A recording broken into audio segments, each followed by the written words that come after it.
매서운 바람에 취업 시장까지 불어오는 한파. 왜 나만 안 되는 걸까? 겨울밤을 쉬놓은 별들처럼 빛나는 예비 신입사원들에게 2018년 취업 성공의 길로 썰매를 끌어줄 취업 컨설팅계 넘버원 루돌프들이 크리스마스의 기적을 선사합니다. 기업이 놓친 원석 발굴을 위한 패자부활전.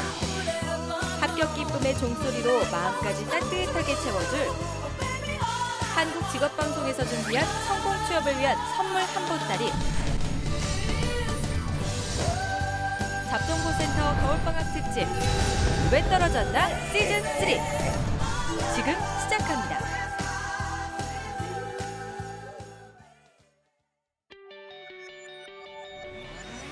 네, 안녕하세요. 성공 취업의 시작 잡동고센터의 김승조입니다. 안녕하세요. 박송혜입니다. 자, 어제 수원이 영하 17.9도까지 내려갔고요. 네. 오늘도 뭐 보니까 출근할 때 왔더니 영하권이어서 네. 이렇게 추울 때는 꼭 생각나는 게 있습니다. 뜨뜻한 국물 생각나지 않아요? 맞죠. 길에 지나다니다 보면 왜 포장마차 같은 데서 어묵 팔잖아요. 지나칠 수가 없잖아요. 맛있습니다. 네. 대단한 게 아니지만 이렇게 저희가 추울 때 어묵 국물 한 모금이면 몸도 녹고 추위에 지친 마음까지 녹일 수 있는 것처럼 저희 잡정보센터도 취업 준비생 여러분들에게 그런 어묵 국물 같은 존재였으면 좋겠다는 바람을 가져봅니다. 네, 예. 맞습니다. 지나가다가 어디서든 쉽게 볼 수 있고 그렇죠. 또 쉽게 다가올 예. 수 있는 저희 잡정보센터 언제나 찾아주시면 됩니다. 그렇습니다. 저희 잡정보센터 늘 취업 준비생 여러분들에게는 뭐 활짝 열려 있으니까요. 네. 그냥 추운데 어묵 국물 한 모금 마시고 가는 기분을 좀 편하게 저희 잡정보센터 오늘도 함께해 주시면 감사하겠습니다. 네, 맞습니다. 자, 이번 주 월요일부터 왜 떨어졌나 시즌3가 이어지고 있죠. 그렇습니다. 원래 신청하셨던 분들이 글쎄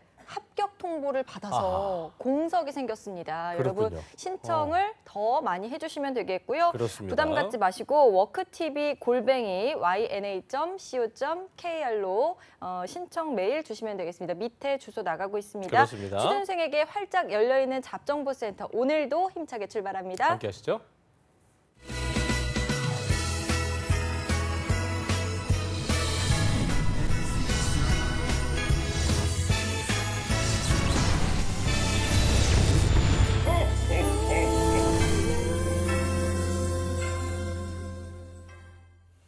네, 답답하고 막막했던 취업의 길. 지원한 기업에서는 탈락 통보만 할 뿐 그 누구도 탈락의 이유를 말해주지는 않습니다. 맞습니다. 그래서 추측만 무성했던 이걸까 저걸까 답답했던 그 탈락의 원인까지 밝혀드리고 또 상반기 공채 합격의 길도 밝혀드리는 방송입니다. 취준생 구제 프로젝트 왜 떨어졌나 시즌3 시간입니다. 오늘도 함께하겠습니다. 네. 저희가 월요일은 스펙 점검을 했고요. 지원 전략 또 어제는 민혁쌤 불러서 네. 자소서보다는 약간 체질 개선의 체질 개선. 시작이었고 네.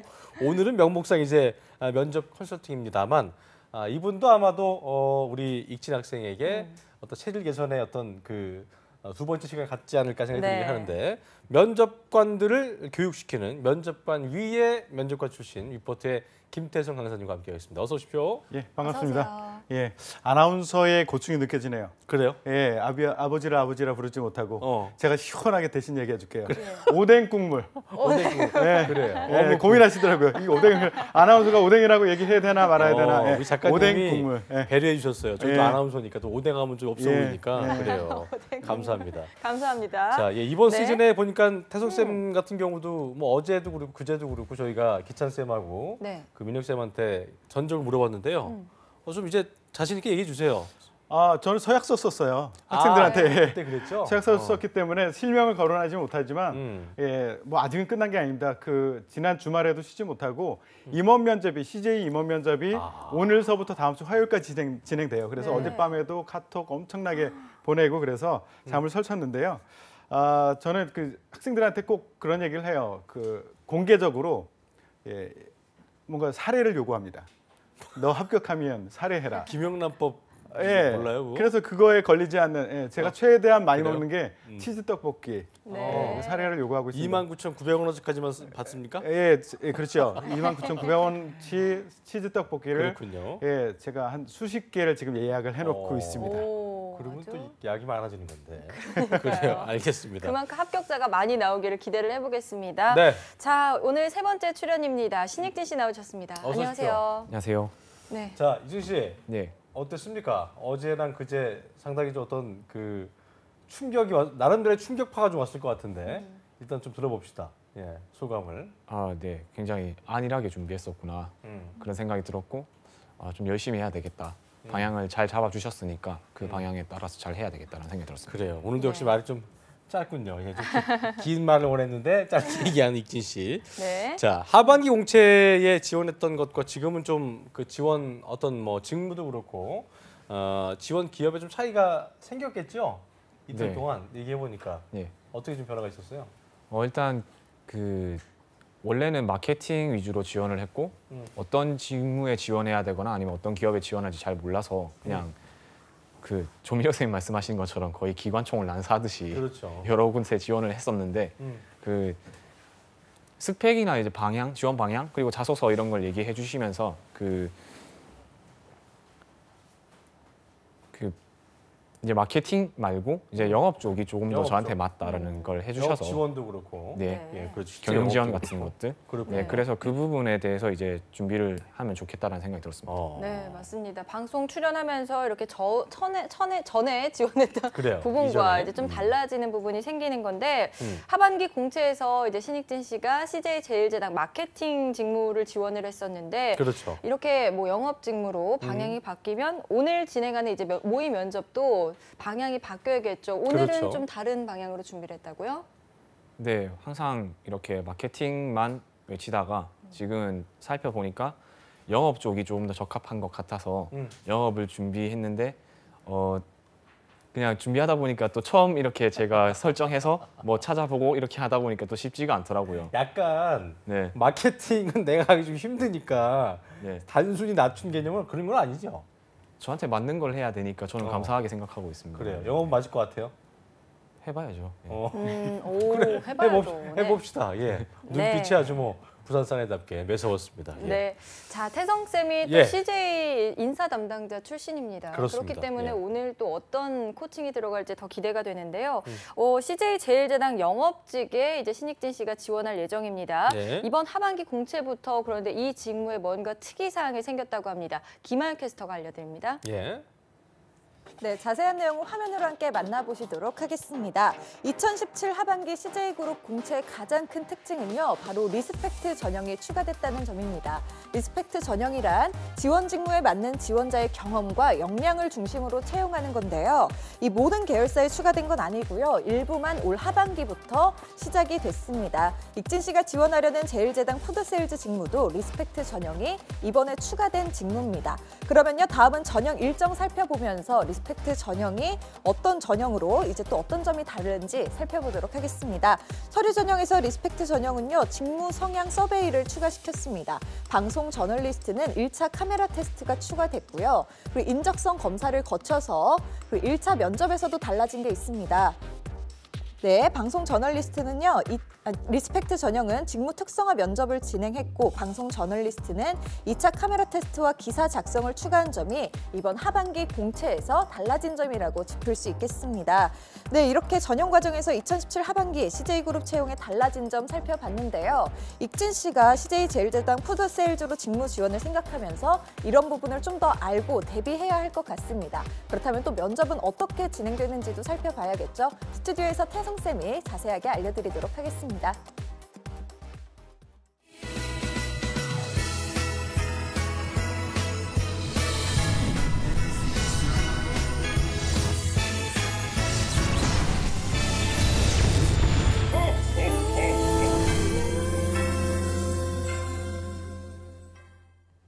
자, 우리 신익진 씨가 이제 마케팅을 접고 네. 접는다기보다 이제 좀 살짝 방향 전환을 해서 CJ 제일제당 영업직에 이제 지원을 해볼 예정인데요. 그 하반기 공채부터 직무에 특이사항이 있는 부분을 저희가 김한 캐스터를 통해서 짚어봤는데 일단 그 리스펙 같은 경우는 이게 힙합씬에서 쓴 용어인데 네. RESPECT 예. 노래 느낌대로 리스펙 이게 약간 CJ에서 쇼미더머니를 진행해서 이런 걸 좀 약간 넣은 거예요? 이 단어를 쓴 거예요? 그렇게 했으면 디스리스펙트로 했겠죠. 예, 디스를 했겠죠. 예.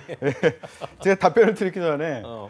우리 이태훈 작가님이 저를 굉장히 이렇게 높이 평가해서 글을 예. 써주셨는데 왜요? 박송희 아나운서가 대충 읽으시는 것 같아요. 왜요? 예. 저 그 CJ그룹의 인사 담당자는 수도 없이 많습니다. 네, 어. 인사총괄팀 팀장님이십니다. 맞아. 그것도 네. 아니에요. 그거는 또 부사장님이 아니에요? 하고 계셨고요. 저는 채용팀장, 그룹 전체 채용 총괄했던 채용팀장이었습니다. 그래요. 어쨌든 여기도 틀리게 그게 나오네요.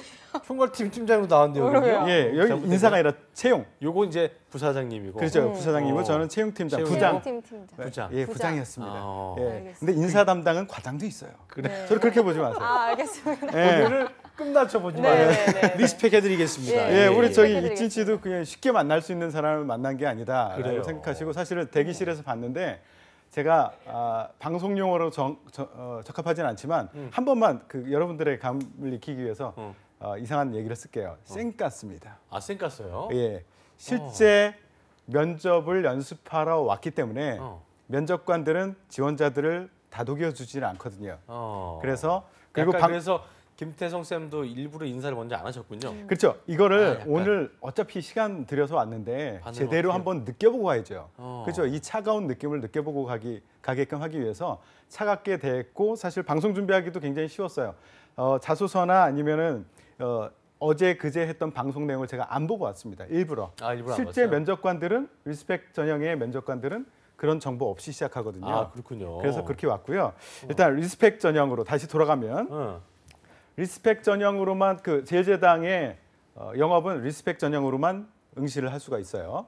근데 리스펙 전형을 왜 하겠느냐? 리스펙 전형을 왜 하겠느냐? 스펙으로 굉장히 좋은 친구들을 뽑았는데 이 일을 시키면 잘 못하거든요. 정말 중요한 게 이게 아니었구나, 스펙이 아니었구나. 직접 보고 무엇인가를 확인해 봐야 할 필요성이 있는 직무들만을 따로 모으기 시작했어요. 그래서 이 친구들은 모아서 면접에서 직접 대면해서 이 친구가 어떤 성향인지를 파악해야지만 알 수 있는 그런 직무들은 따로 모아서 리스펙트 전형을 진행을 하거든요. 예. 그래서 대표적인 게 제일제당의 푸드 세일즈, 그리고 헬스케어의 파마 세일즈, 푸드빌의 스토어 컨설턴트, 그리고 프레시웨이의 식자재 유통 영업, E&M의 음악 제작, 그리고 헬로비전의 컨버전스 세일즈, 건설의 수주 영업. 이거는 아무리 문서로 이 사람이 훌륭하다라고 생각하고 스펙이 좋다 하더라도 그거와 다른 어떤 다른 역량이 필요하다. 직접 만나서 확인해야지만 알 수 있다라고 판단이 됐기 때문에 리스펙트 전형이라고 따로 뽑아서 진행을 하게 되었습니다. 그렇군요. 네. 자, 리스펙트 전형으로만 이제 지원이 가능한 직무들이 있는데 예. 이 시간 통해서 조금 더 자세히 짚고 넘어가 보겠습니다. 자, 김하연 캐스터가 설명해 주셨는데 이 서류 전형에서 직무 서베이가 추가됐고 면접 전형에서는 직무 특성화 면접을 한다. 이게 다른 전형과의 차이점입니다. 좀 자세히 알아보겠습니다. 직무 서베이가 어떤 겁니까? 이거는 이제 인적성 검사하고 혼돈을 하시는 분들이 있는데 직무 서베이를 어떻게 답해야 됩니까? 라고 질문 주신 분들이 많거든요. 이거 합격과 불합격에 영향을 줍니까? 라고 질문도 많이 하는데요. 예. 전혀 상관없습니다. 현재까지는. 그냥 조사하는 거예요? 예, 조사하는 겁니다. 이거는 데이터를 모으기 위한 작업입니다. 아직까지는. 아. 그래서 직무 서베이를 한 다음에 이 친구를 배치시켰어. 그리고 입사 후에 이 친구가 일을 잘하는지 못하는지를 그 연관관계를 나중에 조사할 거예요.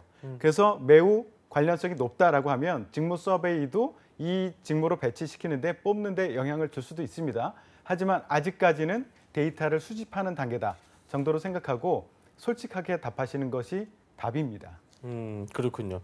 아까 말씀하신 대로 이제 우리 우리 익진 학생이 모른 채 했다는 얘기를 하시면서 일부러 리스펙 전형이 이제 이전에 어떤 그 블라인드 채용 개념이기 때문에 어제 방송과 그제 방송을 보고 오지 않았다라고 말씀하셨는데 면접도 뭐 직무 특성화 면접을 한다고 했으니까 스펙과 관련된 거는 없겠네요, 일단. 예, 스펙과 관련된 거는 본인도 지원서에 쓰지 못하도록 되어 있고요. 그리고 면접관들도 그 정보를 모른 상태로 또 확인하려고 하지도 않을 겁니다. 그래서 스펙은 그닥 중요하지 않다라고 생각하셔야 돼요. 익진 씨 스펙 보고 오셨죠? 안 봤습니다. 안 보셨어요? 예, 전혀 안 정말 봤어요. 블라인드네요, 진짜 안 오늘. 보셨구나. 예, 진짜 안 아예 봤어요. 안 물으신 거예요? 예, 이거를 작가님 정보를 이렇게 주시지 않나? 근데 정보가 일부러 있었을지 없었을지는 모르겠어요. 근데 어. 일부러 안 봤어요. 리스펙 전형 면접관으로서 왔기 때문에. 오, 그럼 이분 오늘 스펙이 나쁘진 않거든요. 그죠? 아, 그래요? 나쁘진 않은데. 예. 저희 힌트도 드리지 아, 맙시다. 네, 그럼 정말 하면 안 블라인드로 되구나. 한번 진행을 맞아, 해보고요. 맞아. 자, 어떻게 보면 이제 일단 학점이나 놓겠습니다. 학교, 예. 뭐 스펙 부분이 약했던 분들은 좀 뭐 유리한 전형이다 이렇게 볼 수도 있겠지만 상대적으로 스펙을 보지 않기 때문에 뭐 직무 관련된 질문의 수준이 또 높거나 그렇죠. 그러진 않을까 또 걱정이 되는데요. 예, 직무 관련된 것을 주로 보려고 하죠. 네. 예, 직무 관련된 것, 특히 영업이기 때문에 영업에서 직무에 필요로 하는 것, 그 성향, 그것이 무엇인지 직접 만나서 확인하려고 하고 그것은 이제 방법을 살짝 일반 전형과는 다르게 진행할 거예요. 일반 전형에서는 심층 면접 한 2시간 정도 하고 직무 면접 한 30분에서 1시간 정도 하고 하는데 이거는 두 개를 합쳐서 조금 짧게 진행을 하게 될 겁니다. 지금 이 순간 긴장될 것 같은데요. 익진 씨 같은 경우가 이제 CJ 제일제당 영업직이나 푸드세일 쪽으로 전환을 한 게 뭐 얼마 안 되잖아요. 그렇죠? 네. 그렇기 때문에 직무 관련된 그 심화된 어떤 그 질문에 대해서 준비가 안 돼 있을 것 같다는 생각이 드는데 뭐 어떻습니까? 일단 그 면접 준비를 어쨌든 해야 되니까 모의 면접 같이 그 준비를 해보니까 제가 뭘 했고 제가 한 게 회사의 그러니까 회사의 입장에서 이게 회사의 용어로 어떤 그 업무였는지 도움이 그런 되는 거랑 다음에 이 회사에서 실제로 하는 일은 뭔지 그런 거를 좀 찾아보는데 집중을 했거든요. 그랬군요. 그래서 일단 한번 어떻게 그래요. 될지. 난 집중력이 좋은 친구라고 보고 있기 때문에 아무튼 지금은 말이 짧지만 이따 저기 면접할 때는 말을 좀 길게 잘 할 수 있을 거라 생각을 합니다. 네. 시작을 해볼까요? 예. 네, 자 어떤 질문들이 나올지 이 시간을 통해서 정말 배워가는 시간이 또 그래요. 되면 좋을 여기 것 직무 같아요. 지금 그 지원하시는 리스펙 전형 지원하려고 하시는 분들도 그렇고 네. 떨어지신 분도 그렇고 지금부터 잘 차근차근 살펴보시면 좋을 것 같습니다. 네, 자 그러면 모의 면접 본격적으로 시작하기 전에 네. 1분 자기소개 먼저 듣고 가죠. 자 카메라 보시고 자기소개 해주세요. 예. 네, 안녕하세요. CJ 제일제당 푸드 세일즈 직무 지원자 신익진입니다. 저는 원리와 과정을 배우기 위해서 직접 경험해 보면서 익히는 사람입니다. 따라서 영업 직무를 지원하기 위해서 경험을 통해서 접근해 왔습니다. 그 결과 2가지 강점을 지니고 있다고 말씀드릴 수 있습니다. 첫째, 미국 식품 회사에서의 인턴 생활을 통해 실제 영업 과정과 시장 조사 및 분석 능력을 익혔습니다. 대표적으로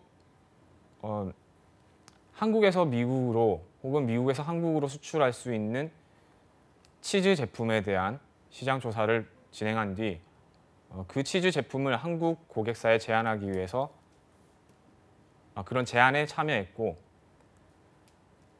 예를 들어 유로모니터와 닐슨 미디어 리서치와 같은 그런 조사기관, 그러니까 조사기관의 자료 혹은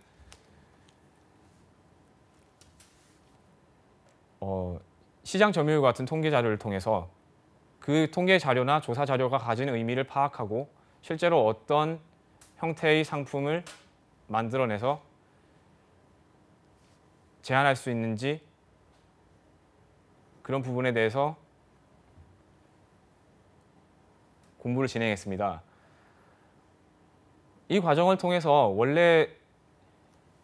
원래는 단순한 수치상의 통계라고 생각했었던 자료들이 실제로는 식품 시장이라든가 아니면 장래성에서 유명한 의미를 지니고 있는 그런 특정한 의미를 찾을 수 있다는 것을 발견할 수 있었습니다. 다음으로 학교에서 계약직 교직원을 통해서 협의 능력을 쌓았습니다. 협업 능력을 쌓았습니다. 학교의 계약직 특성상 다른 교육청 유관 관계자들과 다른 학교 담당자들과 공통적으로 진행할 수 있는 일들이 있습니다. 그런 일들과 출자 기관에서 주어지는 예산을 관리하는 데 있어 의사소통 능력이 굉장히 중요하게 작용하는데, 이 부분을 계약직 직원으로서 혼자 준비하면서 실제로 업무를 수행하는데 생기는 갈등 상황이라든가 아니면 그 출자 기관에서 원하는 것들과 실제 업무를 진행하는 사람들 사이의 의견 차이 같은 것들을 조율하고 대처하는 능력에 대해서 키울 수 있었다고 생각합니다.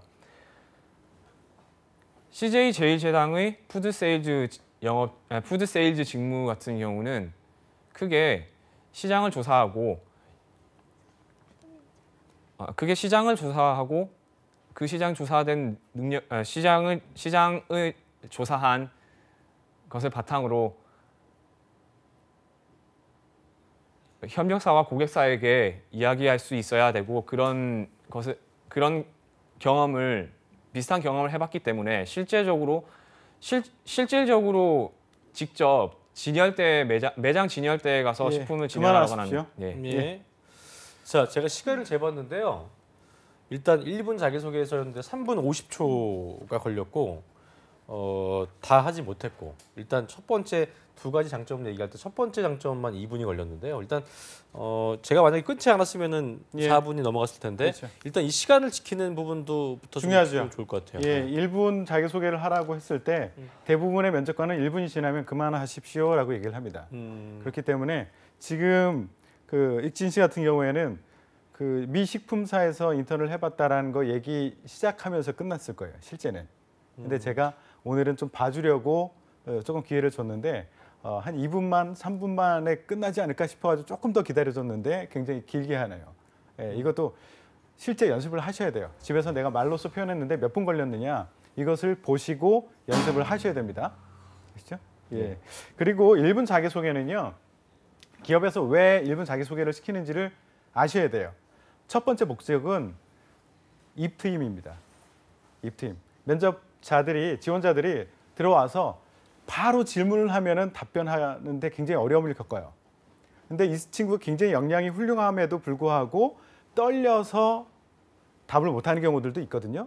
그런데 그 훌륭한 사람을 떨려서 답을 못했기 때문에 떨어뜨린다라고 하면 회사 손해일 수도 있어요. 그래서 가능한 들어오자마자는 당신이 준비한 것을 먼저 말을 해봐. 그래서 입을 트여. 그리고 나서 내가 질문을 할게. 이런 의미로 1분 자기소개를 그 장치를 넣은 겁니다. 근데 지금 1분 자기소개하는 동안 더 떨렸을 거예요. 그죠? 그래서 1차 목표를 나는 이 시간을 통해서 1분 동안에 좀 나의 입을 트여보겠다. 내 마음이 편안해졌다라고 하면 1차적으로는 성공입니다. 그리고 두 번째는 어차피 보통의 경우에 다대다 면접을 많이 진행을 하는데 나한테 주어지는 질문의 개수는 3개, 많아야 4개가 될 거예요. 그렇다면 그 대답만을 가지고 나의 역량을 충분히 보여주기는 쉽지 않아요. 그런데 1분 동안이라는 시간이 나에게 주어졌잖아요. 그때 나에게 가장 자랑하고 싶은 그 역량을 보여주는 시간으로 활용을 하셔야 돼요. 그래서 컨텐트 자체도 진짜 나의 모습을 보여준다기보다는 회사에서 필요로 하는 그 역량이 나에게 있음을 경험으로 얘기해 주시는 게 좋아요. 근데 이걸 어떻게 얘기해 주느냐? 지금 이제 익진 씨가 실수했던 부분이에요. 뭐냐면 다 얘기하려고 해요. 다. 그런데 1분 자기소개는요. 제일 잘하는 사람은 뭐냐면 미끼를 톡 던져주는 사람이에요. 미끼. 면접관이 궁금해서 어쩔 줄 모를 정도로 미끼만 탁 던져주는 거야. 예를 들어서 저는 미국 식품회사에서 영업 인턴을 해봤습니다. 끝하고 두 번째 무엇인가를 얘기해주면 식품 마케팅, 식품 영업에서는 그거 식품사에서 더나 글로벌 회사에서 이 세일즈를 해봤어? 혹시 마케팅을 해봤어? 요거 한번 물어봐야지 하고 확 적어요. 그리고 나서 본격적인 질문에 그것을 미끼를 덥석 물어서 질문을 하거든요. 근데 지금 시간을 많이 낭비하면서 그 뒤에 이야기들을 다 풀어놔 버렸어요. 그러면 실제 면접관이 할 질문들이 없어지죠. 딴 질문을 할 거예요. 그럼 또 당황할 거 아니에요. 그죠? 그러니까 면접관의 질문을 유도할 수 있는 수준의 미끼만 던져라. 그것이 굉장히 중요합니다.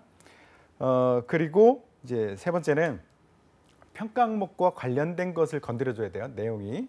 근데 이 푸드 세일즈 같은 경우에는 혹시 홈페이지 recruit.cj.net 들어가 보셨어요? 네. 예, 거기에 직무 소개에 나와 있죠. 네. 거기 qualification이라는 거 보셨어요? 하는 일만 뭐 하는 일. 맞습니다. 핵심은 qualification이에요. 어떤 역량이 있는 사람이 우리에겐 필요하다라는 것을 정의를 해놓은 거예요. 거기 키워드 3개 뽑아낼 수 있거든요. 제가 뽑아보니 일단 설득을 할 수 있는 커뮤니케이션 능력이 필요하다라고 얘기를 하고 있습니다. 두 번째는 시장 상황, 영업 지표들을 분석해내고 이 지표들을 내가 유리하도록 상담할 때 유리하도록 끌어내고 할 수 있는 그런 분석력이 필요하다라고 했고 목표가 정해지면 그것을 달성하는 실행력이 필요하다. 이 3가지를 얘기하고 있어요. 그렇다면 1분 자기소개에 경험을 얘기할 때 여기에 포커스를 해서 여기와 관련된 미끼를 던져주는 시간으로 활용해야 돼요. 그런데 지금 보니까 미끼로서의 역할을 충분히 하지 못했고 커뮤니케이션 능력 궁금하지가 않았어요. 이 사례로는 분석력 살짝 두 번째 얘기해서 보여지다 만 듯해요. 그리고 실행력도 보이지가 않았습니다. 그래서 1분 자기소개에서는 지금 얘기했던 시간 잘 지켜라, 미끼로서의 역할을 해라, 평가 항목과 관련된 경험 사례를 살짝만 던져줘라. 이것을 만족시키도록 다시 구성을 하고 중요한 것은 문장으로 절대 외워가시면 안 됩니다. 문장으로 외워가시면 실전에서 절대 그 말 못할 겁니다. 문장은 한번 만들어 보세요. 거기까지. 그리고 10번까지만 읽어.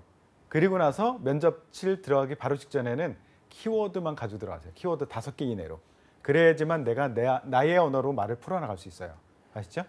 네, 알겠습니다. 네. 네. 1분 자기소개 어떻게 네. 하면 좋은지 태성쌤의 3분, 4분. 꼼꼼한 그래요. 코칭 있으셨습니다. 일단 자, 네. 그 본인 이야기를 줄이는 게 중요한 것 같고 정리를 잘해서 전달하는 연습을 많이 해보는 게 급선무인 것 같습니다. 네. 자, 시간이 많지 않아서요. 바로 저희 모의 먼저 자소서를 기반으로 한 모의 면접 태영 선생님께서 진행을 실제같이 좀 해주시죠. 예. 예, 어서 오십시오. 네, 예, 안녕하십니까. 반갑습니다. 우리 푸드 세일즈를 지원하셨는데요. 예, 우리 푸드 세일즈가 어떤 일을 하고 있는 건지 아는 대로 얘기해 보시겠어요? 예, CJ 제일제당의 푸드 세일즈 직무는 먼저 그 각 매장의 상황을 살펴보고 그 매장의 상품을 진열하는 방법에서부터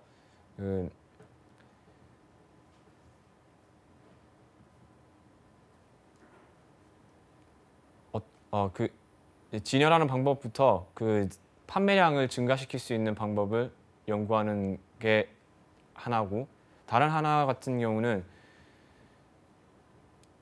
실제로 그 협력사라든가 다른 고객사에게 상품을 판매하고 협상을 유리하게 진행할 수 있는 그런 일을 하고 있고, 마지막으로 시장을 미리 조사하여 어떤 의미가 있는 내용을 분석하고 그 내용을 실제 영업에, 그러니까 실제 상품을 기획하고 적절한 곳에 판매하는 데 활용하는 그런 3가지 역할을 하는 것으로 알고 있습니다. 예, 그래요. 그러면 우리 제일제당의 제품, 브랜드로 합시다. 브랜드 아는 대로 다 얘기해 보시겠어요? 일단 가장 먼저 생각나는 것은 햇반, 예, 그리고 비비고 브랜드, 예.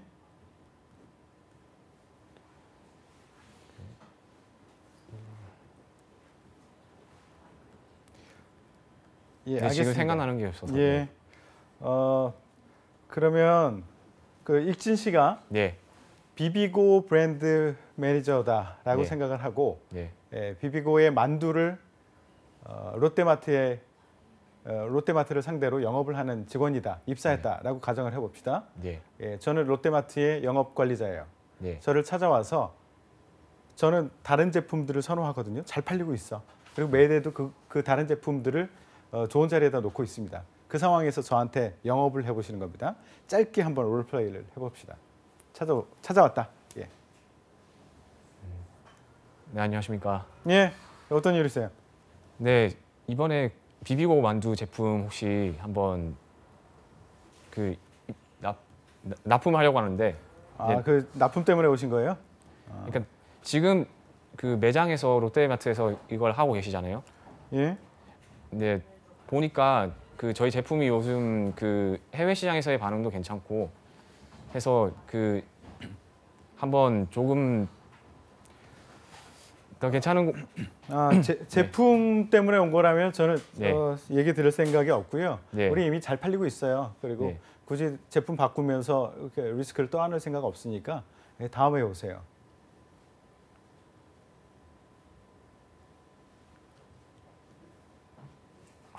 예, 시간 관계상 여기까지 할게요. 네, 죄송합니다. 예, 수고하셨습니다. 네, 저희가 한 5분 정도 진행했나요? 그런데 일단 그 질문이 이런 식으로 네. 이런 거 지금 해봤어요? 면접장 가봤었어요? 아니요. 이런 식으로 일반 기업 안 가봤죠? 네, 뭐 영업직 이런 거는 뭐 받은 예, 적이 없긴 저도 해본 적 한데. 없는데 이런 식으로 원래 하나요? 영업인 경우에는 이런 롤플레이 면접을 자주 합니다. 네. 그러니까 롤플레이 면접 우리가 합니다라고 공지를 하진 않지만 갑자기 해요. 갑자기 하는구나. 예, 이런 경우에 사람을 보고 저 친구가 뭔가를 잘할 수 있다라고 본인이 주장하는데 진짜야? 실제 상황을 한번 줘볼까라고 하고 되게 주기도 합니다. 민망하겠어요. 그렇죠? 그렇죠. 그런데 그런데 연기하는 거 자체도 좀 민망할 것 같기도 그렇죠. 하고. 영업에 뽑히기 위해서는요 가장 큰 덕목이 뭔지 아세요? 뻔뻔함과 당당함입니다. 이 상황에서 뻔뻔하고 당당하게 나가줘야지. 네. 저 친구 어딜 가도 막 나가서 고객한테 거절을 당해도 멘붕에 빠지지 않고 우뚝 서가지고 다시 또 할 수 있는 친구겠구나. 이런 상황, 이런 느낌이 와요. 이거 자소서에서 판단하기 힘들고요. 일반 면접에서 판단하기 힘들어요. 그래서 리스펙트 전형들을 하는 거예요. 직접 만나고 이렇게 네. 확인해 보려고. 그러니까 자소서에 좀 부족한 부분이 있었어도 예. 요 리스펙 전형 면접 시에 말을 좀 유리하게 잘 한다면 예. 훨씬 더 그걸 뒤집기를 할 수 있는 그렇죠. 상황이네요. 그러니까 말이 화려함보다는 이 상황에서 어떻게 대처하느냐, 당황하지 않고 임기응변력 그렇죠. 그렇고. 그런 것들도 굉장히 중요하죠. 지금 제가 여기서 보려고 했던 거는 첫 번째는 우리 회사, 그러니까 제1제당에 대해서 얼만큼 알고 지원한 거야라는 것을 첫 번째 보려고 했어요. 왜냐하면 대부분 지원자들이 영업 지원자들은 내가 어느 회사를 지원했는지도 모르고 지원하는 친구들 많아요. 면접에 왔는데 내가 지원한 회사의 브랜드도 모르고 제품도 모르고 하는 친구들이 굉장히 많습니다. 그냥 여기저기 막 찔러대다가 걸리면 그냥 들어가는 거야. 그런 친구들은 6개월에서 1년이면 다시 퇴사를 해요. 그래서 면접관들은 진짜 우리 회사를 지원하고 싶은 거야? 라는 것을 확인하고 싶어요. 그걸 어떻게 확인하느냐? 우리 회사 제품에 대해서 아는 대로 다 얘기해봐. 이렇게 시작을 하는 거죠. 그거를 누구나 할 수 있는 햇반과 비비고 이외에는 얘기하지 그렇죠. 못했던 충분히 것부터? 대답을 하지 못했죠. 그거를 만약에 잘 대답을 했어. 그럼 이런 후속 질문들이 있을 거예요. 그래요? 우리 제품 중에서 괜찮은데 시장에서 생각보다 반응이 좋지 않은 거 뭐라고 생각하세요? 대답하면 왜 그렇다고 생각하세요? 분석력을 보려고 하는 거죠. 이제 그렇다면 이 분석력이 있어야지 영업 상황에서도 경쟁사와 어떻게 할 수 있겠다. 치고들어 할 수 있겠는가라는 것을 볼 수 있는 거죠. 그리고 롤플레이 면접 사실 이거보다는 훨씬 더 강하게 해요. 근데 시작부터 많이 막혔죠. 제가 팁을 하나 드릴게요. 롤플레이 면접할 때 특히 영업인 경우에는 우리 제품이 먼저 들어가면 안 됩니다. 말 시작할 때. 보세요. 그 익진 씨한테 누가 와서 세계 제1의 제품을 소개하려고 해. 갑자기. 들을 거예요? 잘 안 들을 것 안 같아요. 듣죠. 저도 안 들어요. 아무리 세계 최인류의 제품이라도. 그 사람이 나의 말을 듣게 하기 위해서는 일단 앞에 라포 형성이 돼야 돼요. 일상적인 이야기. 그리고 나서 고객이 요즘에 옆에 이마트가 생겼는데 그것 때문에 고민 많으시죠? 뭐 이런 식의 고객의 니즈, 어려움들을 슬쩍 건드려 놓고 그걸 우리 제품 요게 이렇게 해결할 수 있거든요. 다른 데서 이거 넣어가지고 대박 났잖아요. 이런 식으로 내가 팔려고 하는 제품은 저 뒤에가 있어야 됩니다. 그렇지 않으면 고객은 나의 얘기를 듣지 않을 거예요. 그래서 영업할 때 그것을 명심하십시오. 일단 뻔뻔하고 당당해라. 그리고 제품은 제일 뒤로 빼내라. 라는 조언을 드립니다. 네. 전체적으로 보기에 어떠셨어요? 익진 씨 면접. 10점 만점에 10점 만점에 아직은 연습이 많이 필요합니다. 10점 만점에 2.7. 2.7점. 네, 2.7점. 뭐 문제가 있는 거긴 한데 예. 익진 씨 그래요. 뭐 하면서 좀 답답한 마음도 있었겠지만 아까도 얘기했다시피 내려놓고 하는 거니까 네. 실제로 어땠어요? 해보니까요 좀. 부족했던 일단- 말 하지 말고 부족한 건 우리도 아니까 네. 어떤 느낌이었는지 얘기해봐요. 잘 표현을 좀 해봐요. 예. 그냥 직무 중심 채용으로 굉장히 많이 다 바뀌고 있잖아요. 그걸 그냥 말로만 듣고 그냥 이렇게 조사를 해서 쓰는 것까지는 누구나 할 수 있지만 말씀하신 것처럼 이렇게 실제로 그래서 우리 회사에 와서 당장 뭘 할 수 있고 어떻게 적용할 수 있는지 그렇죠. 그런 거를 이렇게 날카롭게 파고 드시니까 이 정도까지 사실 그렇게 날카롭지 실전에 비해서는 안 날카롭게 많이 봐주신 것 같아요. 제가 봤을 때는. 그럼에도 불구하고 이렇게 된다는 거는 굉장히 이런 채용이 있어서 이제 갈수록 준비를 더 잘해야 되겠다 그런 생각이 들어요. 그러니까 아무리 스펙이 좋아도 예. 저렇게 그러니까 면접 때 저렇게 당황해버리면은 예. 그냥 떨어질 것 같아, 그죠? 그렇죠. 붙일 오늘 수가 굉장히 없는. 큰 걸 느낀 것 같아요. 제 보람이 있네요. 예. 이거는 지금 했던 거는 사실은 임원 면접에서 리스펙 채용의 임원 면접에서 하는 형태이고요. 이게 좀 두루뭉술했군요. 나름 예. 그래도. 그리고 크게 뭐 1차 면접에서는 조금 더 구체적이에요. 이게 뭐냐면 직무와 관련된 것으로 하는데 이거는 PT 면접과 일반 면접을 이렇게 합해서 진행을 하거든요. 그래서 PT 면접 같은 경우에는 한 20분 정도 준비 시간을 주고 주제를 주고 준비 시간을 줘요. 주제가 보통 어떤 게 나오느냐면 실제 이번 시즌에 나왔던 거 하나 제가 소개해 드릴게요. 제당의 제품이나 또는 고객 커뮤니케이션 상황에서 어떤 문제가 발생할 수 있을 것 같습니까? 그런 상황에서 본인은 어떻게 대처할 겁니까?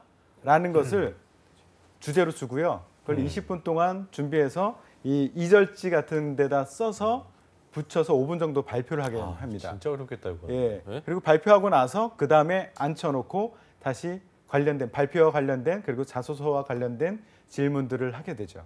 발표한 내용들을 한번 보신 적 있으세요? 실제로 한 친구들의 어떤 예, 내용을 들었습니다. 내용을? 다. 근데 제 학생들의 얘기를 들었기 때문에 예. 저는 준비를 철저히 시켜서 보내서 제법 잘 했어요. 근데 이런 내용에 대해서 회사에서 무엇을 중요하게 여기는지를 모르고 대처가 준비가 안 됐던 친구들은 정말 당황해가지고 아무 말도 못하고 정말 그냥 그 어린아이 같은 얘기만 하다 왔다. 그러니까 비즈니스적인 이야기를 하지 못하고 어린아이 같은 얘기만 하다 왔다라는 얘기를 많이 하더라고요. 푸드세일즈에 우리 이치 씨가 좀 어울린다고 생각하세요? 일단 연습이 필요할 것 같아요. 마케팅에서 접혀서 왔는데. 예, 연습이 필요할 것 같고요. 마케팅에 지원했을 때 연습이 필요한 이상으로 영업에서도 필요할 것 같습니다. 그래서 이거는 이론적으로 안 되는 부분입니다. 자꾸 노출돼야 돼요. 저같이 차가운 사람 앞에서 자꾸 노출이 돼야 됩니다. 롤플레이를 많이 해봐야 된다. 예, 실제로. 그리고 그냥 친구들하고만 하지 말고요. 정말로 이렇게 조금 냉랭한 분위기가 어려운. 싸늘한 그 사람 앞에서 떨어보는 그 노출 자주 할 수 있도록 그래요. 스스로 자꾸 달려나가야 돼요. 그렇지 않으면 이론으로는 절대 안 될 겁니다. 알겠습니다. 네, 예. 알겠습니다. 자, 오늘 면접 진행하시느라 두 분 다 고생이 많으셨고요. 내일은 마지막 토탈 컨설팅 진행되는 날입니다. 네. 오늘 또 들어가서 공부도 더 많이 하시고 생각을 쭉 정리하는 시간 가지셨으면 좋겠습니다. 네. 자, 내일은 세 분 쌤들과 이야기를 통해서 전략을 또 살펴보겠습니다. 오늘 고생해주신 두 분 고맙습니다. 고맙습니다. 자, 1부 알찬 시간이었고요. 잠시 후 2부에서는요. 김한 캐스터와 함께 알아보는 전국 각지의 생생한 채용 소식 시간이죠. 일자리 방방곡곡이 준비되어 있고요. 네, 취업 시장에서 절대 약자일 수밖에 없는 취준생들의 인권 보호를 위해서 꼭 알아둬야 할 정보들을 전해드립니다. 그렇습니다. 취준생 인권위원회도 준비되어 있습니다. 어디 가지 마시고요. 채널 고정.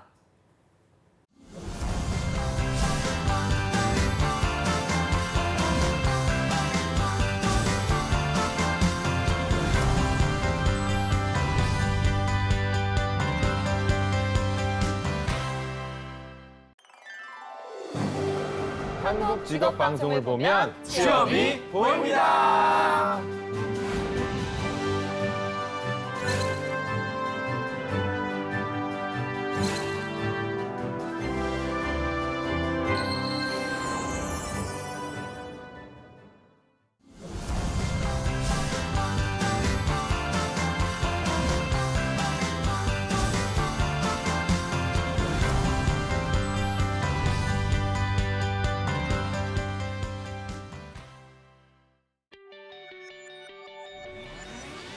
잡정센터 2부의 문을 열었습니다. 2부에서는 취업 준비생들을 위한 취준생 인권위원회가 준비되어 있고요. 네, 먼저 전국 각지의 생생한 일자리 소식 알아보는 일자리 방방곡곡도 준비되어 있습니다. 네. 먼저 만나보시죠.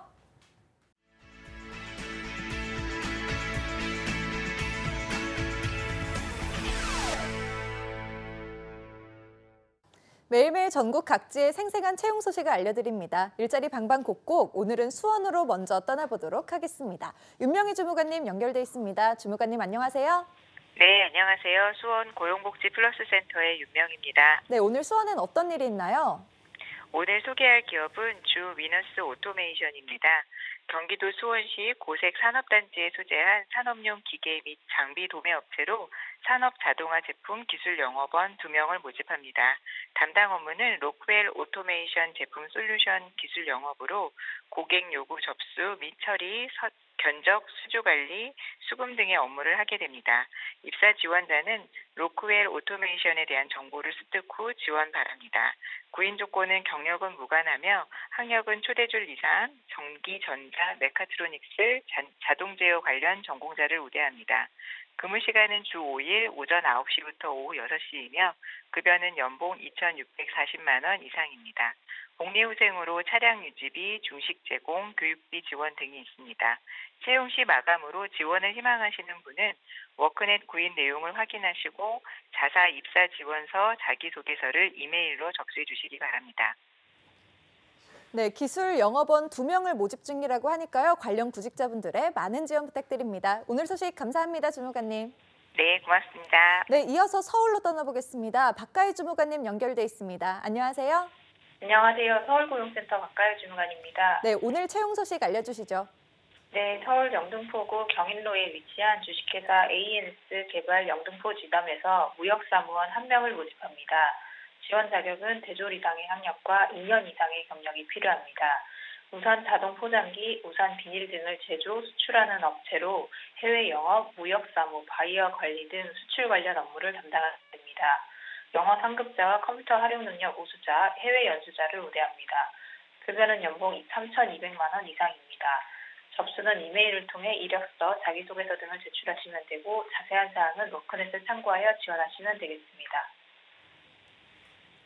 네, 2년 이상의 경력자를 채용한다고 합니다. 관련 분야의 경력자분들은 꼭 한번 지원해 보시기 바랍니다. 오늘 소식 감사합니다. 고맙습니다. 일자리 방방곡곡 서울과 경기 지역의 채용 정보 살펴봤습니다. 가뜩이나 어려운 구직난 속에 취준생들을 2번 울리는 사기가 극성을 부리고 있습니다. 통장에 돈만 이체해주면 된다는 고수익 알바라는 말에 속아 대포 통장 거래에 연루되기도 했습니다.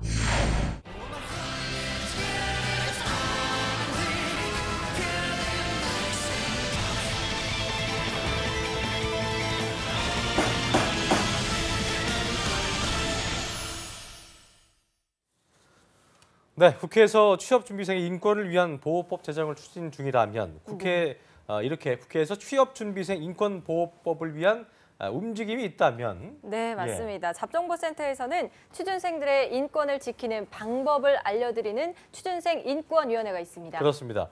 몰라서 넘어가고 또 취업시장의 약자라서 알면서도 참아야 했던 그런 일들 우리 취업준비생들이 지금 이 시간도 많이 겪고 있을 텐데요. 이 코너를 통해서 많은 분들이 좀 자기 권리를 당당하게 지킬 수 있기를 네. 기대해 보겠습니다. 네, 맞습니다. 자, 오늘 3분 모셨는데요. 네. 취준생 인권위원회 송진원 쌤과 이면준 쌤 2분, 또 조소연 아나운서 모셨습니다. 3분 어서 오십시오. 안녕하세요. 반갑습니다. 안녕하세요. 자, 벌써 취준생 인권위원회 이제 3번째 시간인데요. 회차를 거듭할수록 어떤 쌤들의 눈빛이 달라지고 있다 생각이 드는데 두 분 지난 한 주 바쁘셨겠지만 우리 취업준비생 여러분들 위해서 어떤 게 보내셨습니까? 먼저 우리 손 쌤부터. 네, 일단 뭐 공채는 대략적으로 끝나긴 했는데 그 외적으로 이제 공공기관이라든지 아니면 히든 챔피언, 강소기업 이런 쪽들도 많이 지원을 요즘 하다 보니까 그쪽을 좀 도와주느라 좀 바쁘지 않나 생각이 좀 들었습니다. 그렇군요. 네. 임 쌤 어떻게 보내셨습니까? 네, 일단 면접 막바지 기업인 SPC나 CJ, 한진을 준비하는 취준생분들과 함께 바쁘게 보냈고요. 예. 또한 이 취준생들의 인권을 어떻게 하면 상승시킬 수 있을지 매일매일 고민하다 보니까 벌써 일주일이 지났네요. 그래요. 네. 일주일 참 빨리 가는 것 같습니다. 예. 네. 자, 조소연 아나운서 이제 망치 들고 온 지 3주째가 됐는데 토르소연. 망치 어떻게 한 몸이 되셨습니까? 네, 아무래도 이 코너 자체가 속상한 내용이 많아서 네. 그래요. 저도 모르게 감정을 실어서 세게 치고 싶은데 좀 아, 억누르느라 힘듭니다. 네, 오늘은 조금 자제하도록 하겠습니다. 때려 부시지 말고요. 알았죠? 네, 알겠습니다. 최선을 다해 보겠습니다. 자, 오늘 방송도 기대가 큽니다. 자, 송쌤, 오늘은 취업준비생 인권위원회에 위해서 어떤 안건을 갖고 오셨습니까? 네, 오늘 안건은 이제 그 구직자 울리는 채용 갑질입니다. 채용 갑질. 네, 최근에 화나는 이게 얘기죠. 네, 갑질 많이 일어나다 보니까 이게 예. 법적으로 어떻게 좀 돼야 되는지, 그다음 대처는 어떻게 해야 되고 그리고 사전에 예방은 어떻게 해야 되는지 저희가 좀 속속들이 알려드리도록 하겠습니다. 알겠습니다. 네, 자 그러면 채용 갑질 어떤 사건이 있었는지 조서연 아나운서가 알려드립니다. 네, 오늘의 사건입니다. 한 취업 포털 사이트에서 구직 활동 중 취업 사기 피해를 입은 경험을 조사한 결과 1위가 연봉 등 고용 조건이 허위 및 과장이었다는 답변에 과해서 구직자의 절반 이상이 피해 경험이 있는 것으로 나타났습니다. 그 뒤를 이어서 공고와 다른 자격 조건 또 채용할 것처럼 속이고 정작 채용은 안 하는 경우 그리고 다단계 판매 등 영업을 강요하는 경우 또 상세한 개인 정보를 채용 전에 요구하는 등 이 다양한 사례가 있는 것으로 조사가 됐는데요. 예. 그중에 한 사례를 소개해드리도록 하겠습니다. 네. 네, 취준생 S군의 사례인데요. S군은 한 기업에 점장 후보직을 채용한다는 공고를 보고 지원을 하게 됐습니다. 입사 후에 일주일 뒤에 이 계약서 작성을 하게 됐는데요. 이 계약서에는 자신이 지원한 점장 후보직이 아니라 예. 이 판매 사원직으로 명시되어 있어 굉장히 당황했다고 합니다. 이 조건을 보면요, 3년 동안 판매 사원으로 근무를 한 뒤 승진 시험을 통해서 점장 후보가 되는 시스템으로 공채 공고와는 명확히 다른 직무의 조건이었다고 하는데요. 오늘 안건인 채용 갑질을 상정하도록 하겠습니다. 네. 지금 웃으면 안 되는데 이게 너무 재밌네요. 네. 자, 이분은 그 입사 뒤에 자, 일주일 후나 돼서야 알게 된 건데 이런 경우가 좀 실제 있나 봐요, 지원쌤. 네, 아무래도 요즘에 이제 공고하고 실제 입사 후에 받아들이는 그런 조건이 좀 다른 경우가 있는데 이게 이제 어쨌든 정보의 비대칭 때문에 일어나고 있습니다. 어쨌든 기업이 갖고 있는 정보들하고 취업준비생 입장에서의 정보하고 좀 다르기 때문입니다. 일단은 기업 입장에서는 좋은 지원자를 확보해야 되고 또 대외비라는 사유로 좀 최소화하는 과정에서 좀 불일치가 좀 일어나고 있네요. 그렇네요. 네. 현주쌤 같은 경우도 이런 사례 보셨어요? 네, 아무래도 이제 취업 시장이 많이 어렵다 보니까 취준생들 이제 심리적으로나 제도적으로 악용하는 회사들이 좀 많이 눈에 띄게 늘어나고 있는 실정입니다. 그래요. 네. 저희가 이 시간 통해서도 이런 친구를 본 적이 있었던 게 그렇죠. 네. 점자 후보인 줄 합격자 알았는데 중에 판매 사원이어가지고 신동삼 씨였나요? 동삼 씨. 그래서 해가지고 하다가 그만뒀다. 그래서 취준생 S군이 그분의 사례인가요? 그분인가? 그럴 수 있겠네. 그분 사례일 수도 있을 것 동삼 같아요. 씨일 수 있어요. 그분도 그래. 취업을 해보니 달라서. 기억력이 좋아 이 친구가. 동삼 씨.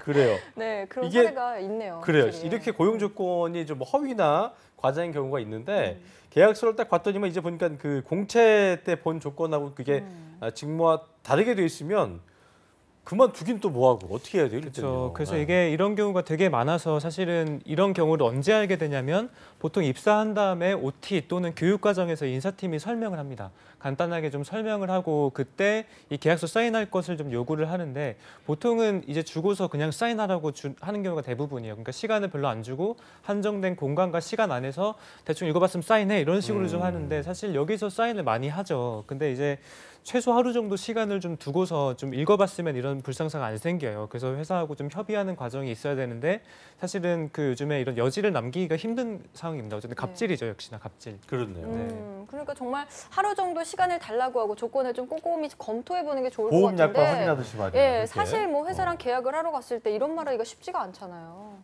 네, 맞습니다. 많지가 않죠. 따라서 일단 그 계약서 자체가 어려운 용어들로 돼 있고 문장들도 딱딱하기 때문에 신입사원들 입장에서는 이런 부분을 해석하기가 쉽지가 않습니다. 따라서 이런 부분이 모든 그 근로계약서의 기본적인 조건이 됨에도 불구하고 일단 그냥 무시하고 사인하는 경우가 대부분이죠. 네. 보통 그러니까 다 보셨죠? 사인하시고요. 네, 맞습니다. 네. 이러면서 이제 했다가 나중에 잘못되는 경우인데 계약서 작성한 다음에 그 다음 취소하려고 그러면은 어쨌든 신입사원한테 계약 파기 책임이 있는 거죠. 네, 일단은 그 먼저 말씀드릴 부분이 근로기준법의 위반이냐 이런 것들 좀 봐야 되는데 사실 근로기준법의 성격이 뭐냐면 이 근로자를 뭔가 이렇게 좀 규율한다 이런 것보다는 사용자 즉 기업 측을 규율하는 법입니다. 그래서 사실은 이 신입사원이 일도 맡기지 않았고 퇴사한다고 하더라도 계약서를 사인했다고 하더라도 전혀 퇴사에는 문제가 없습니다. 일단 교육기간 중에는. 그래서 법적으로 보자면 민법 109조를 들고 이거를 취소를 정당하게 좀 할 수 있습니다.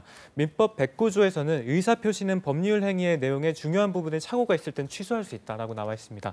그래서 난 공고를 보고 지원했는데 왜 근로계약서 다르냐 이런 것들을 너무 빨리 보라고 해서 못 사인했다. 그러니까 이제 못 보고 그냥 사인했다라고 했다면 이 민법 109조에 좀 할 수 있는 거죠.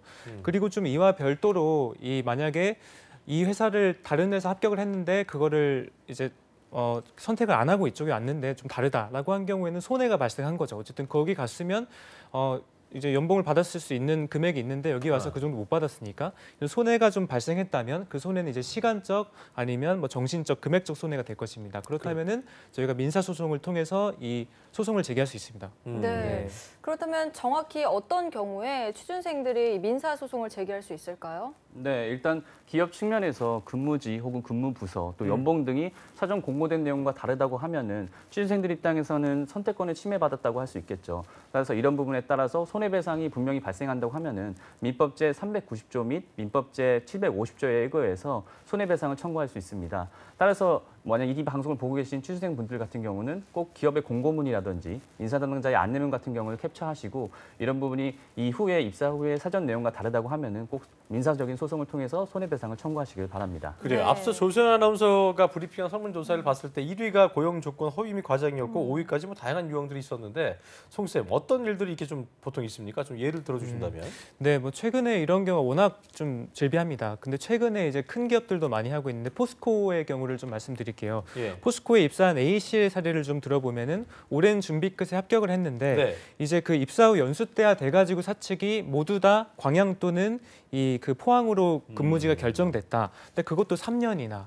그래서 이런 것들이 공고에 조그맣게 나와 있긴 한데 읽어주시겠지만 그래서 이런 것들은 너무 이제 취업 준비생을 당황하게 하는 그런 상황인 거죠. 그렇군요. 네. 공고에 있었다고 하셨는데 어떤 식으로 나와 있었는지 임쌤께서 소개해 주시죠. 네, 일단 포스코의 채용 공고에서는 이런 부분을 공지했다고 밝히긴 했습니다. 하지만 그 공고 내용을 자세히 보면은 현장 경험을 위해 입사 후 일정 기간 포양 광양에서 근무를 할 수 있다는 부분만 간략하게 명시되어 있었습니다. 할 수도 있다. 네, 맞습니다.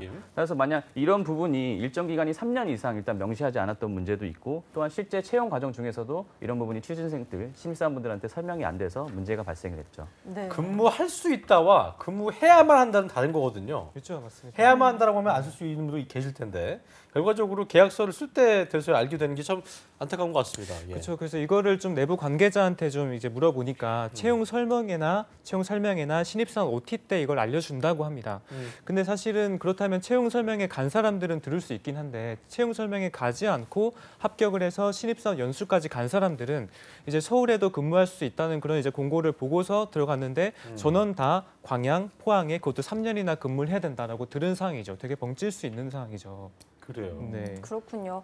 어쨌든 뭐 최소 기간 또 최대 기간을 명시하는 게 상식적일 것 같은데 이것도 법적으로 좀 따져볼 수 있는 건가요? 네, 기업 측에서 이런 부분을 적시해놨다고 하더라도 이 일정 기간을 어떻게 해석하냐에 따라서 법리적으로 좀 다르게 볼 수 있습니다. 따라서 실제로 이것이 법정 소송으로 갈 경우 이 일정 부분을 3년으로 볼 수도 있을 확률이 높기 때문에 실질적으로 이런 것들을 소송으로 진행하는 취준생들 입장에서는 좀 불리할 수밖에 소송 가면 없겠죠. 불리할 수 있겠고 그러니까 합격한 다음 해석하기 나름인 건데 합격한 다음에 이 뜻을 완벽하게 안다는 건 좀 잘못된 것 같긴 해요. 그렇지 않습니까? 맞습니다. 예. 그래서 사실은 어쨌든 취업준비생 입장에서 이거를 잘 알고 들어가는 게 제일 좋겠죠. 그렇죠. 아까 말씀드린 것처럼. 예. 그 최근에는 이제 캠리라든지 이런 쪽에서 공고를 조금 잘 해석해주기도 합니다. 그래서 이제 그런 거를 잘 활용하면 좋겠고 최근에는 뭐 어쨌든 이제 현직자라든지 이런 부분 좀 확인해서 정보는 저희가 충분히 좀 얻을 수 있는 부분이니까 조금 조그맣게 써져 있는 글씨 이런 것들은 한 번 더 확인을 좀 해서 좀 명확하게 한 다음에 들어가는 게 되게 중요합니다. 그래요. 네. 알겠습니다. 네, 정말 지원할 때부터 꼼꼼히 잘 따져봐야 되겠습니다. 자, 그런데 중요한 게 연봉이잖아요. 연봉 중요하죠. 네, 취업이 됐는데 연봉도 달라지면 곤란할 것 같은데 이런 사례도 있습니까? 네, 보험 판매 영업 쪽에서는 이런 사례들이 망망 일어나고 있습니다. 네. 따라서 뭐 예를 든자고 하면은 서울대 명문대 출신인 B군 같은 경우 실제로 보험 그 회사에 금융 전문가 육성 자격을 통해서 입사를 해서 최종 합격 통보를 받았었습니다. 하지만 실제 입사를 하고 난 뒤 본인이 실제 근무하게 될 직무가 영업 판매 사원으로서 밝혀졌죠. 또한 교육비 같은 경우도 100만 원을 선지급하게 돼 있었는데 이게 보험료가 70만 원이 제외된 30만 원만 지급받았던 경우도 있었습니다. 무늬만 100만 원이었던 네. 거네요. 그러니까 취업준비생 입장에서는 보험이나 영업, 판매 쪽 지원하겠어요. 무서워서. 그러니까요. 그래서 이제 보험뿐 아니라 판매 영업 직부도 사실은 대외적인 이미지가 별로 안 좋기 때문에 이 회사들의 가장 핵심은 모객이거든요. 모집. 그래서 모집을 잘 하려고 하다 보니까 사실 대외적 이미지가 좀 중요하고 그래서 영업이라고 써놓으면 안 오겠죠. 안 오다 보니까 이렇게 이름을 조금 프로그램 이름을 홍보를 하는데 실제적으로 들어가 보면은 영업인 경우가 되게 허다한 거죠. 그래서 이런 곳들은 보통은 좀 공고가 화려합니다. 좀 혹하게끔 돼 있어요. 그래서 이분도 아마 명문대생인데 지원을 하셨겠고 그래서 이런 것들이 사실은 중견기업 또는 중소기업에서는 더 일어나고 있어요. 그래서 사실 좀 잘 찾아봐야 되는데 법적인 보호를 잘 못 받고 있는 현실입니다. 네, 그렇군요. 자, 저희가 또 찾아보니까 채용할 것처럼 속이고 채용 안 함. 이것도 36.7%나 됩니다. 적은 수치가 아닌데 그렇죠. 최종 면접까지 갔는데 나만 탈락한 줄 알았더니 알고 보니 아무도 안 뽑았다. 이런 경우도 있나 봐요.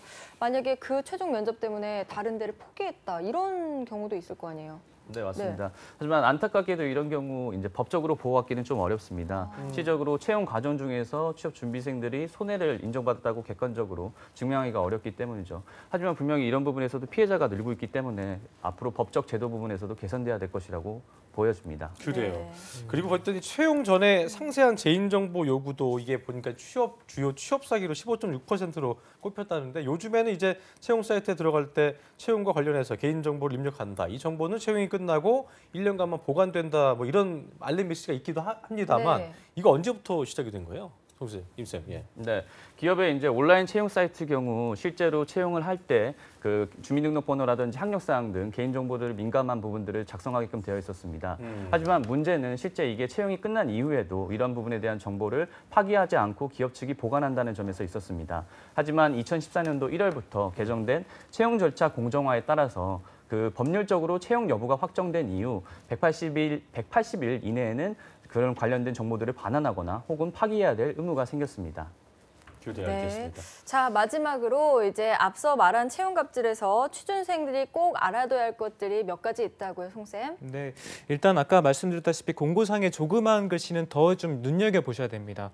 그 부분은 이제 어떻게 보면 취업준비생 입장에서 조금 불이익을 받을 수 있는 부분이기 때문에 조그맣게 써놓은 거죠. 그래서 그런 것들은 좀 보고 캠리라든지 현직자 이런 활용할 수 있는 네트워크는 잘 활용하신 다음에 이제 최종 합격을 결정하시는 게 중요하고 만약에 공고하고 본인이 선택한 그 선택권을 버리고 갔는데 좀 달랐다 이런 부분이 있으면 확실하게 이제 그 법적인 보호를 받을 수 있는 장치들이 마련돼 있으니까 그건 전문가하고 다시 한번 상담을 좀 하면 좋을 것 같습니다. 그래요. 자, 오늘 채용 갑질에 대해서 토의를 해봤는데요. 취업 준비생들이 어떤 인권을 지키는 쪽으로 세상은 더 좋아질 것이라는 그 생각을 하게 됩니다만 취업 준비생들이 이런 상황에 맞춰서 더 잘 알아야 할 이런 갑질도 없어지지 않을까 생각이 들고요. 오늘 말씀해 주신 조언들 꼭 챙겨가길 바라면서 세 분과 인사드리겠습니다. 오늘 말씀 고맙습니다. 네, 고맙습니다. 네, 알찬 시간이었습니다. 오늘도 내일도 특집 왜 들어간다 시즌 3 계속되니까요. 내일 방송도 많이 기대해 주시기 바라겠습니다. 네, 오늘 시청해 주신 여러분 고맙습니다. 고맙습니다.